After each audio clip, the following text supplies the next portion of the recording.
Hello दोस्तों, कैसे हो आप सभी। उम्मीद करता हूँ कि आप सभी बहुत ही अच्छे होंगे। तो आज की इस नए वीडियो में हम क्लास 9th मैथ का जो हमारे पास चैप्टर नंबर 1 है संख्या पद्धति, उसका एक्सरसाइज 1.4 का प्रश्न संख्या पहले को सॉल्व करेंगे।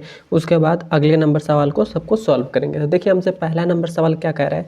कह रहा है कि बताइए नीचे दी गई संख्याओं में कौन कौन परिमेय है और कौन कौन अपरिमेय है। मतलब ये हमारे पास सवाल दिए गए हैं, हमें इसमें बताना है कि कौन कौन सी संख्या जो है वो परिमेय है और कौन कौन सी जो संख्या है वो अपरिमेय है।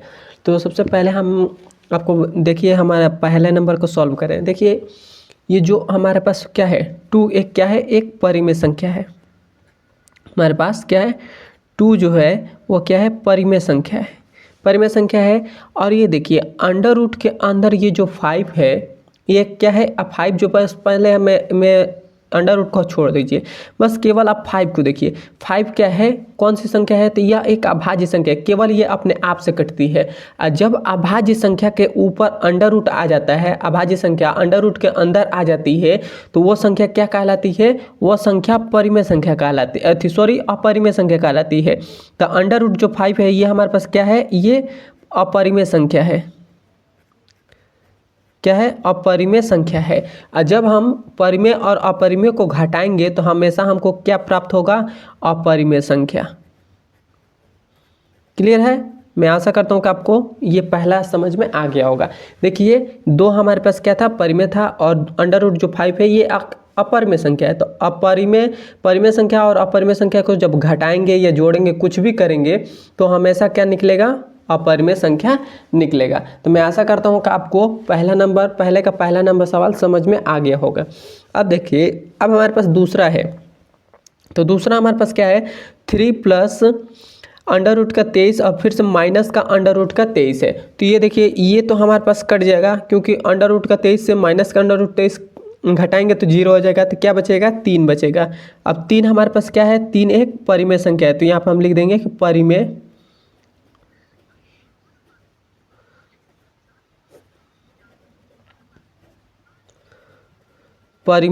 संख्या है। तो हमारे पास दूसरा नंबर भी सवाल सॉल्व हो गया। अब देखिए अब हमारे पास तीसरा है। इस पर भी देखिए ये हमारे पास है 2 अंडर रूट का 7 बटा में है 7 अंडर रूट का 7 है। तो यहाँ से हमारे पास अंडर रूट का 7 से अंडर रूट का 7 कट जाएगा, तो क्या बचेगा हमारे पास 2/3 बचेगा। तो ये हमारे पास क्या है, ये हमारे पास परिमेय संख्या है। तो यहाँ पर हम लिख देंगे कि परिमेय संख्या है, परिमेय संख्या है, क्योंकि P बटा Q के रूप का है। तो ये हमारे पास क्या है, परिमेय संख्या हो जाएगा। क्लियर है। अब देखिए अब हमारे पास क्या है, अब हमारे पास है 1 अपान अंडर रूट का 2 है। 1 अपान अंडर रूट का 2, 1 तो एक परिमेय संख्या है, लेकिन अंडर रूट का 2 जो है यह एक अपरिमेय संख्या है। तो परिमेय संख्या और अपरिमेय संख्या को भाग देंगे तो हमेशा क्या मिलेगा आपको, अपरिमेय संख्या मिलेगा, अपरिमेय संख्या है। क्लियर है। अब देखिए अब हमारे पास अगला नंबर सवाल है। ये हमारे पास 2 हमारे पास क्या है, एक परिमेय संख्या है। क्या है, परिमेय संख्या है। और जो हमारे पास ये गुणा में क्या है, पाई है। पाई हमारे पास क्या है, एक अपरिमेय संख्या है, अपरिमेय संख्या है। तो जब परिमेय संख्या और अपरिमेय संख्या का गुणा करेंगे तो आपको क्या मिलेगा, अपरिमेय संख्या मिलेगा। क्या मिलेगा, अपरिमेय संख्या मिलेगा। तो ये हमारे पास क्या हो गया, ये कौन सा हमारे पास हो गया, अपरिमेय संख्या। तो मैं आशा करता हूँ कि आपको पहले का पांचों सवाल समझ में आ गया होगा। पहला हमारे पास क्या है, अपरिमेय संख्या है। दूसरा हमारे पास क्या है, परिमेय संख्या है। तीसरा हमारे पास परिमेय संख्या है। चौथा अपरिमेय संख्या है। पांचवा जो है यह एक अपरिमेय संख्या है। मैं आशा करता हूँ कि आपको पहले का पांचों सवाल समझ में आ गया होगा। अब हम दूसरे वाले सवाल को सॉल्व करते हैं। तो देखिए दूसरा नंबर सवाल हमसे क्या कह रहा है, कह रहा है कि निम्नलिखित व्यंजकों, बस देखिए दूसरा नंबर सवाल है। दूसरा नंबर सवाल हमसे क्या कह रहा है कि निम्नलिखित व्यंजकों में से प्रत्येक को सरल कीजिए। मतलब हमें इसको क्या करना है, इन दोनों सवालों को हमको सरल करना है। तो हम कैसे सरल करेंगे, तो यहाँ पर देखिए हम पहले तो इसको हम क्या करते हैं, हम पहले इस 3 वाले का गुणा इन दोनों में करेंगे। तो हम यहाँ पर 3 लिख लेंगे, उसके बाद यहाँ पर ब्रैकेट देंगे और उसके बाद इस दोनों पद को लिख लेंगे। तो हमारे पास 2 और प्लस का क्या है, अंडर रूट का 2 है। तो ये हमने लिख लिया। पहले हम क्या करेंगे, पहले 3 का गुणा पहले 2 में करेंगे, उसके बाद 3 का गुणा √2 में करेंगे। तो यही हमने यहाँ पर कर दिया। उसके बाद फिर से ये क्या है, प्लस है तो प्लस दे देंगे, √3 है तो √3 लिख देंगे। अब यह √3 का इन दोनों में गुणा करेंगे। तो गुणा हम कैसे करते हैं, √3 लिख लेंगे, उसके बाद ब्रैकेट दे देंगे और ये हमारे पास 2 हो जाएगा, प्लस में √2 हो जाएगा। क्लियर है। अब देखिए, अब हम 3 का इसमें गुणा करेंगे तो 3 दूना हमारे पास क्या हो जाएगा, 6 हो जाएगा, प्लस है तो प्लस हो गया। और 3 का √2 में जब हम गुणा करेंगे तो ये हमारे पास क्या मिलेगा, तो ये हमारे पास मिलेगा 3 √2 मिलेगा। क्लियर है। उसके बाद प्लस है तो प्लस हमने कर दिया। अब √3 का जब हम 2 में गुणा करेंगे तो ये हमारे पास क्या मिलेगा, 2 √3 मिलेगा। उसके बाद √3 का √2 में जब गुणा करेंगे तो ये हमारे पास गुणा करेंगे तो हमारे पास क्या मिलेगा, देखिए √3 और गुणे में हम 2 करेंगे तो 2 को भी हम यहीं पर एक ही में लिख ले रहे थे। इस प्रकार से हमारा हो जाएगा। तो अब देखिए, ये हमारे पास 6 + 3 √2 प्लस का ये √2 √3 प्लस ये कितना हो जाएगा, √6 हो जाएगा। तो ये हमारे पास जितना आया यही हमारा आंसर हो जाएगा। तो मैं आशा करता हूँ कि आपको पहला नंबर सवाल समझ में आ गया होगा। बस आपको कुछ भी नहीं करना है, इसका गुणा इसमें कर देना है और आपको ये मिल जाएगा। तो ये हमारा सरल हो गया। क्लियर है। अब हम देखिए दूसरे नंबर को करते हैं। देखिए दूसरा नंबर सवाल जो है ये एक सूत्र पर टूट रहा है। कौन सा सूत्र पर, तो यदि एक कोष्टक में a + b हो और एक कोष्टक में a - b हो। देखिए एक कोष्टक में a + b है और एक कोष्टक में a - b हो, तो उसे हम क्या लिख सकते हैं, a² और माइनस का b², इस प्रकार से हम लिख सकते हैं। बिल्कुल लिख सकते हैं। तो देखिए हमारे पास इसे a के स्थान पर क्या है, 3 है, b के स्थान पर √3 है। फिर से हमारे पास a के स्थान पर 3 है, b के स्थान पर √3 है। बस यहाँ पर प्लस है तो यहाँ पे प्लस है, यहाँ माइनस यहाँ माइनस, तो उसको हम क्या लिख सकते हैं, a² माइनस का b²। तो a² मतलब हमारा 3 का स्क्वायर, 3 का स्क्वायर हो जाएगा। फिर से माइनस b² मतलब √3 का स्क्वायर था, √3 का स्क्वायर हो जाएगा। तो ये हमारे पास कितना मिलेगा, तो ये हमारे पास 3 का स्क्वायर करेंगे तो हमारे पास 9 हो जाएगा। और हमारे पास इधर हमारे पास स्क्वायर से √ कट जाएगा तो ये हमारे पास क्या मिलेगा, 3 मिलेगा। तो इसमें 9 में से 3 घटा देंगे तो हमारे पास 6 मिलेगा और यह आंसर हो जाएगा। मैं आशा करता हूँ कि आपको दूसरे का दूसरा नंबर भी सवाल समझ में आ गया होगा। अब हम चलते हैं दूसरे का तीसरे नंबर सवाल पर। ये देखिए दूसरे का तीसरा नंबर भी सवाल है। ये देखिए ये भी एक सूत्र बन रहा है। कौन सा सूत्र बनता है, ये हमारे पास बनता है a + b का होल स्क्वायर का सूत्र क्या होता है, वो होता है a² प्लस का b² प्लस का 2ab होता है। तो देखिए ये भी हमारे पास a + b का होल स्क्वायर है, तो a + b का होल स्क्वायर है। तो इसको हम इस फॉर्म में लिख सकते हैं, बिल्कुल लिख सकते हैं। हमारे पास a² मतलब √5 का स्क्वायर, तो ये हमारे पास हो जाएगा √5 का स्क्वायर हो जाएगा। फिर से प्लस है तो प्लस हो गया, b² मतलब √2 का स्क्वायर हो जाएगा।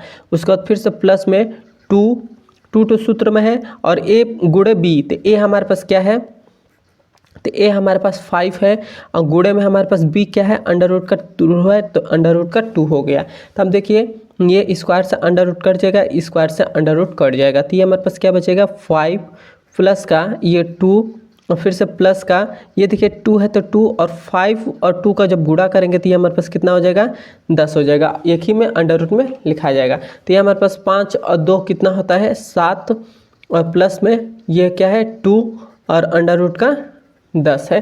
तो ये हो गया। तो ये हमारे पास राइट आंसर हो जाएगा। क्लियर है। अब देखिए अब हमारे पास है चौथा नंबर सवाल, इसको भी हम सॉल्व करते हैं।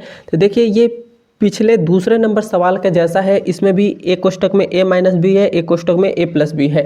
तो उसको हम किस प्रकार लिख सकते हैं, जब आपको एक कोष्टक में a - b हो और एक कोष्टक में a + b हो तो उसे हम कैसे लिख सकते हैं, a² प्लस माइनस का b², इस प्रकार लिख सकते हैं। तो हम क्या पहले लिखेंगे, √5 का स्क्वायर, उसके बाद से माइनस b √2 का स्क्वायर, तो √2 का स्क्वायर, ये 2 स्क्वायर से √ कट जाएगा, स्क्वायर से √ कट जाएगा। तो ये 5 माइनस का 2, तो ये हमारे पास कितना बचेगा, हमारे पास 3 बचेगा। तो हमारे पास राइट आंसर क्या आ जाएगा, 3 हो जाएगा। तो मैं आशा करता हूँ कि आपको ये चौथा नंबर भी सवाल समझ में आ गया होगा। अब हम देखते हैं इसका अगला नंबर सवाल। ये देखिए, ये हमारे पास 5वां नंबर सवाल है। देखिए हमसे 5वां नंबर सवाल क्या कह रहा है, कह रहा है कि निम्नलिखित के हरों का परिमेयकरण कीजिए। मतलब हमें हर का परिमेयकरण करना है। तो इस वीडियो में हम हर का परिमेयकरण आपको बहुत ही सरल तरीके से समझा दूंगा और आप ज़िंदगी भर नहीं भूलेंगे। देखिए हर का परिमेयकरण हम कैसे करते हैं। पहले तो हमारे पास क्या है, 1 है तो 1 हम लिख लेंगे। फिर से बटा में क्या है, अंडर रूट का 7 है तो अंडर रूट का 7 लिख लेंगे। अब हमें हर का परिमेयकरण करना है तो पहले हम यहाँ पर गुणा का चिन्ह देंगे और जो बटा में रहेगा उसको हम यहाँ पर लिखेंगे। पहले ऊपर लिखेंगे अंडर रूट का 7 और फिर से उसी के नीचे फिर से अंडर रूट का 7 लिखे देंगे। इसी प्रकार से करेंगे। हर जो हमारे पास होता है उसी का ऊपर भी गुणा कर देंगे और उसी को से नीचे भी गुणा कर देंगे। तब हम गुणा करेंगे तो हमारे पास क्या मिलेगा, 1 का अंडर रूट 7 में गुणा करेंगे तो ये हमारे पास 7 ही मिलेगा, अंडर रूट का 7 मिलेगा। अंडर रूट का 7 अंडर रूट का 7 जब 2 बार गुणा करेगा तो ये क्या मिलेगा, हमको 7 मिल जाएगा। तो ये हमारे पास क्या हो गया, हर का परिमेयकरण हो गया। मैं आशा करता हूँ कि आपको सवाल समझ में आ गया होगा 5वें का पहला। अब देखिए दूसरा भी है। दूसरे में भी ये, इसमें थोड़ा सा आपको ध्यान से देना है। इसमें थोड़ा सा एक चिन्ह की जरूरत पड़ेगी। तो कौन सी, सबसे पहले हम क्या करते हैं, ऊपर है तो ऊपर को हम लिख लेंगे। फिर से नीचे हमारे पास क्या है, अंडर रूट का 7 माइनस का अंडर रूट का 6 है। यही ना हमारे पास है। हमें हर का परिमेयकरण करना है तो पहले तो हम गुणा का चिन्ह लगाएंगे। उसके बाद से नीचे जो संख्या दी गई है तो उसको हम ऊपर लिखेंगे। तो ये हमारे पास क्या हो जाएगा, अंडर रूट का 7 हो जाएगा। और यहाँ पर देखिए माइनस का चिन्ह है। तो जब हम हर का परिमेयकरण करते हैं और उसके बीच में कहीं पर माइनस या प्लस आ जाए तो हम उसको चिन्ह को बदल देते हैं। मतलब माइनस रहेगा तो प्लस कर देंगे और प्लस रहेगा तो माइनस कर देंगे। तो यहाँ पर माइनस है तो यहाँ पर क्या हो जाएगा, प्लस का अंडर रूट का 6 हो जाएगा। अब फिर से उसी से हम यहाँ पर अंडर रूट का 7 प्लस का अंडर रूट का 6 इसी से भाग भी कर देंगे। तो ये हमारे पास क्या बचेगा, तो यहाँ पर आप ध्यान से देखेंगे तो हमारे पास क्या मिल रहा है, यहाँ पर एक हमारा सूत्र बन रहा है। पहले तो ऊपर हमारे पास क्या है, ऊपर हमारे पास है अंडर रूट का 7 प्लस का अंडर रूट का 6, क्योंकि एक का इसमें गुणा करेंगे तो वही सेम आ जाएगा। अब यहाँ पर देखिए, यहाँ पर हमारे को क्या मिल रहा है, एक कोष्टक में है, एक कोष्टक में है, एक कोष्टक में ये है। तो एक कोष्टक में a माइनस बी, एक कोष्टक में a प्लस बी। तो इसका सूत्र कौन सा लगेगा, यहाँ पर अभी मैं आपको दिखा दे रहा हूँ। यही सेम इसी प्रकार से था। तो हम क्या लिख सकते हैं, a स्क्वायर प्लस का माइनस का b स्क्वायर। तो यहाँ पर भी हम क्या लिख सकते हैं, यहाँ पर अंडर रूट 7 का स्क्वायर और फिर से माइनस का अंडर रूट का 6 का स्क्वायर, अंडर रूट 6 का स्क्वायर।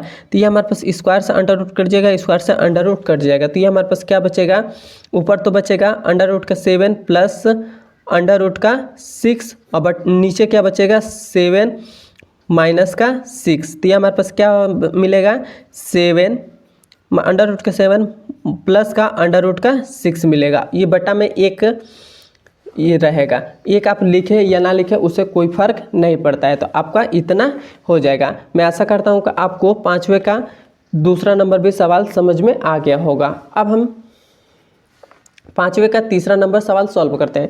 तो देखिए इसको भी हमें हर का परिमेयकरण करना है। तो कैसे हम करेंगे, तो पहले तो हम ऊपर जो है उसको लिख लिया, तो 1 है तो 1 लिख लिया। उसके बाद नीचे क्या है, अंडर रूट का 5 है तो अंडर रूट का 5 प्लस का अंडर रूट का 2 है तो अंडर रूट का 2 हो गया।